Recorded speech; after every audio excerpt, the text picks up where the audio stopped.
வணக்கத்துடன் பெப்பரன்ஸால் தமிழ் சொந்தங்களே, நான் உங்கள் இன்பா. இன்று சற்று காலதாமதமாகத்தான் என்னுடைய காணொலியை பதிவு செய்திருக்கின்றேன். அதற்கு சில காரணங்கள் இருக்கின்றது. ஒன்று, வைத்தியர் அர்ஜுனா அவர்கள் இன்று நாடாளுமன்றத்தில் உணர்ச்சி பூர்வமாக அவர் எடுத்து வைத்த பல விடயங்கள், அதுவும் குறிப்பாக செம்மணியில் கண்டுபிடிக்கப்பட்டிருக்கக்கூடிய தாய் மகளுடைய அந்த உடல் சார்ந்து அவர்கள் எப்படி மரணத்தை தழுவி இருப்பார்கள் என்பதை மையப்படுத்தி அவர் வேதனையோடு எடுத்து வைத்த கருத்துகள். அதுபோல சிங்கள ஆட்சியாளர்கள் இதை குறித்த ஒரு தீவிர விசாரணை நடத்தப்பட வேண்டும் என்கின்ற வெளிப்பாட்டை முன்னிலைப்படுத்தி வைத்தியர் எடுத்து வைத்திருக்கக்கூடிய கருத்துகள். இவைகள் சார்ந்த செய்திகளை உள்வாங்கிக் கொண்டு உங்கள் முன்னால் கருத்துக்களை பதிவிடுவது சிறப்பாக இருக்கும் என்றுதான் நான் நினைக்கின்றேன். எனவேதான் இந்த காலதாமதம். இன்று அந்த செம்மணி புதைகுழியில் 4வது நாளாக நடைபெற்று கொண்டிருக்கக்கூடிய அந்த ஆய்வில் பல விடயங்கள் கண்டுபிடிக்கப்பட்டிருக்கின்றது. ஒன்று, ஒரு கைப்பை. இந்த கைப்பை அந்த சூழலில் பயன்படுத்தப்பட்டது. அது குறிப்பிட்ட காலகட்டத்தில் தமிழ் மக்கள் பயன்படுத்தி கொண்டிருந்த ஒரு கைப்பை, அதாவது பள்ளிக்கூடங்கள் செல்லக்கூடிய குழந்தைகள் பயன்படுத்தக்கூடிய ஒரு கைப்பை என்கின்ற ஒரு கருத்து பதிவாகிறது. அதுபோல இன்னொரு உடல் சார்ந்த ஒரு விடயத்தை எடுத்து வைக்கிறார்கள். ஒரு தாய் தன்னுடைய குழந்தையை அணைத்தபடி மரணத்தை தழுவி இருக்கக்கூடிய நிகழ்வு. அதாவது அந்த குழந்தை கொலை செய்யப்பட்டு அந்த தாயிடம் வீசப்பட்டிருக்கிறது. மண்ணுக்குள் புதைக்கப்பட்டு கொண்டிருந்த அந்த தாய் உயிரோடு இருந்திருக்கிறார். உயிரோடு தான் அந்த தாயை புதைத்திருக்கிறார்கள் என்பதுதான் அந்த உடல் கூறுகள் எடுத்து வைக்கக்கூடிய கருத்து. இதைத்தான் வைத்தியர் அர்ஜுனா அவர்கள் இன்று நாடாளுமன்றத்தில் அவர் பேசியிருக்கின்றார்.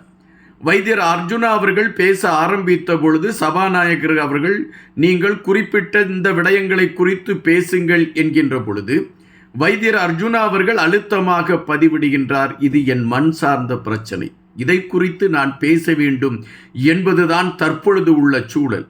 எனவே எனக்கு இப்பொழுது கிடைக்கக்கூடிய நேரத்தில் தான் இதுபோன்ற விடயங்களை என்னால் பேச முடியும் என்கின்ற நிலைப்பாட்டில் வைத்தியர் அர்ஜுனா அவர்கள் அந்த கருத்துக்களை எடுத்து வைக்கின்றார். செம்மணி புதைகுழிக்குள் கண்டுபிடிக்கப்பட்டிருக்கக்கூடிய அந்த இரு உடல்கள், அந்த உடல்களுடைய எலும்புக்கூடுகள், இந்த இரு உடல்களுடைய எலும்புக்கூடுகளை மையப்படுத்தி பார்க்கின்ற பொழுது அந்த தாயை உயிரோடு புதைத்திருக்கிறார்கள் என்பது தெளிவாக தெரிகின்றது. இவ்வளவு ஒரு ஈன பிறவிகளாக இருந்திருக்கிறார்களே என்கின்ற வேதனையோடு தான் நான் இங்கு நிற்கின்றேன். ஒரு பெண்ணை உயிரோடு புதைக்கக்கூடிய அளவிற்கு எங்களுடைய இனம் சார்ந்த விடயங்கள் இங்கு உங்களுக்கு அது ஒரு களமாக அமைந்து விட்டது என்பதுதான் வேதனை.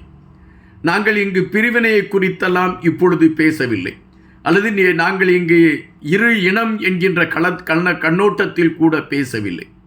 எங்களுடைய உயிர்கள் எப்படியெல்லாம் இந்த மண்ணில் அழிக்கப்பட்டிருக்கிறார்கள் என்கின்றது தெரிகின்ற பொழுது எங்களுக்குள் கோபம் வருவதும் நாங்கள் கொந்தளித்து நிற்பதும் இயற்கையான ஒன்று. ஐநா மன்றத்தின் ஆணையர் வருகை தந்த பொழுது விமல் ரத்னநாயக்க குறிப்பிடுகின்றார், நாங்கள் பேசுவதற்கான நேரம் ஒதுக்கப்பட்டிருக்கிறோம், அதன் அடிப்படையில் ஸ்ரீதரன் அவர்கள் பேசுவார்கள் என்று குறிப்பிடுகின்றார். நான் பேச வேண்டும் என்ற கருத்தை வைத்த பொழுது அதற்கு நேரமில்லை என்று அவர் மறுப்பு தெரிவிக்கின்றார்.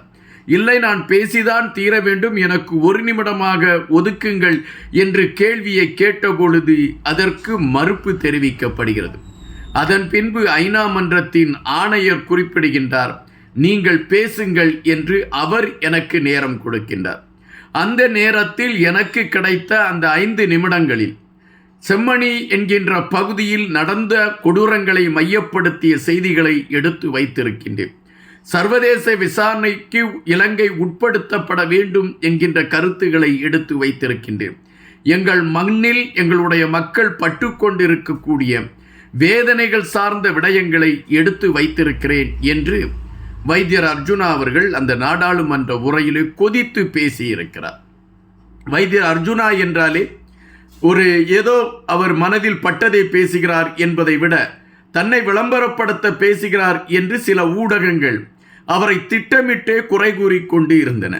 அந்த ஊடகங்கள் கூட இன்று வைத்தியர் அர்ஜுனாவுடைய இந்த கொதிப்பையும் அவருடைய உணர்வு பூர்வமான இந்த பேச்சுகளை முதன்மை கொடுத்து பதிவிட்டிருக்கிறது என்றால் தமிழ் சார்ந்த களத்தில் வைத்தியர் அர்ஜுனா அவர்கள் தெளிவான பாதையில் பயணித்து கொண்டிருக்கிறார் என்பதை நாம் இங்கு பதிவு செய்ய வேண்டியதாக இருக்கின்றது. அதே சூழலில் வைத்தியர் அர்ஜுனா அவர்கள் இன்னொரு விடயத்தையும் எடுத்து வைக்கிறார். அது என்னவென்றால், கடற்தொழில் அமைச்சர் கடற்தொழில் அமைச்சர் இதே நாடாளுமன்றத்தில் என்னை பார்த்து குறிப்பிட்டார், உங்களை இந்த தமிழ் மக்கள் அடித்து விரட்டக்கூடிய காலம் வரும் என்று குறிப்பிட்டார்.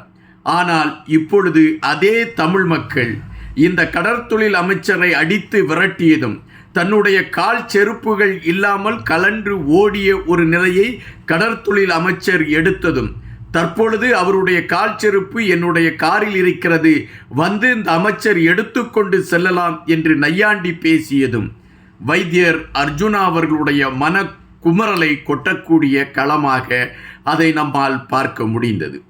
இங்கு தெளிவாக ஒன்றை நாம் பார்க்க வேண்டியிருக்கின்றது. செம்மணியில் நடந்த அந்த துயரமான செயல் அல்லது செம்மணியில் நடத்தப்பட்டிருக்கக்கூடிய தொடர்ச்சியான அழிப்பு விடயங்கள் இப்பொழுது தோண்ட தோண்ட பல உண்மைகள் தெரிய ஆரம்பிக்கின்றது. இதுவரை 33 உடல்களுடைய மூலக்கூறுகள் கிடைத்திருக்கிறது என்று சொல்கிறார்கள். இன்னும் தோண்ட தோண்ட அதிர்ச்சியான சில செய்திகள் வரலாம் என்கின்ற ஒரு பதபதைப்பும் இருக்கின்றது. தற்பொழுது தமிழக அரசியல் களத்தை பொறுத்தமட்டில் அவர்கள் இதை குறித்தெல்லாம் பேசுவதற்கு களம் அமைத்திருக்கிறார்களா என்றால் நமக்கு தெரியாது.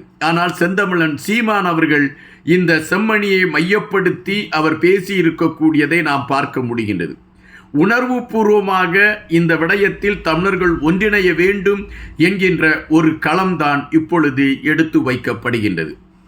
நாம் நாடாளுமன்றத்தில் நாடாளுமன்ற உறுப்பினர்களை அனுப்புகின்ற பொழுது நமக்கான குறைகளை பேசுவதற்கான ஒரு களங்களோடு இவர்கள் இருக்கிறார்கள் என்கின்ற எண்ணத்தில் தான் அனுப்புகின்றோம். ஆனால் இவர்கள் ஆட்சியாளர்களுக்கு வெண்சாமரம் வீசக்கூடிய ஒரு களங்களை எடுத்துக்கொண்டு அமைதியாக சென்றுவிடக்கூடிய காரணத்தினால்தான் பல உண்மைகள் வெளியே தெரியாமல் மறைக்கப்பட்டு தொடர்ந்து கொண்டிருக்கிறது என்பதை நாம் பார்க்க முடிகின்றது. ஆனால் இப்பொழுது வைத்தியர் அர்ஜுனா நாடாளுமன்ற உறுப்பினராக பதவி ஏற்ற பின்பு அவர் எடுத்து வைக்கக்கூடிய ஒவ்வொரு அதிர்வலைகளிலும் பலருடைய முகமூடிகள் கிழிய ஆரம்பித்திருக்கிறது என்பதை நாம் இங்கு பதிவு செய்ய வேண்டியதாக இருக்கிறது. செம்மணி விடயத்தில் போராட்டம் ஒரு கட்டத்திலே அது சர்வதேச அளவிற்கு அதை கொண்டு சென்றது என்பது ஒருபுறம் இருக்க, இன்று நாடாளுமன்றத்தில் வைத்தியர் அர்ஜுனா அவர்கள் பேசியிருக்கக்கூடிய கருத்துகள் மக்களுடைய மனக்குமரல்களை அவர் கொட்டியிருக்கிறார் என்றுதான் நம்மால் அதை பார்க்க முடிகின்றது. சிங்கள ஆட்சியாளர்கள் இதை எப்படி எடுத்துக்கொள்வார்கள் என்கின்ற விடயத்தில் பல கேள்விகள் இருக்கக்கூடிய அதே வேளையில் வைத்தியர் அர்ஜுனா இப்பொழுது மக்களுக்காக நிற்கக்கூடிய ஒரு மனிதராக உயர்ந்து கொண்டே இருக்கிறார் என்பது மட்டும் நிஜம். நன்றியுடன் இன்பா.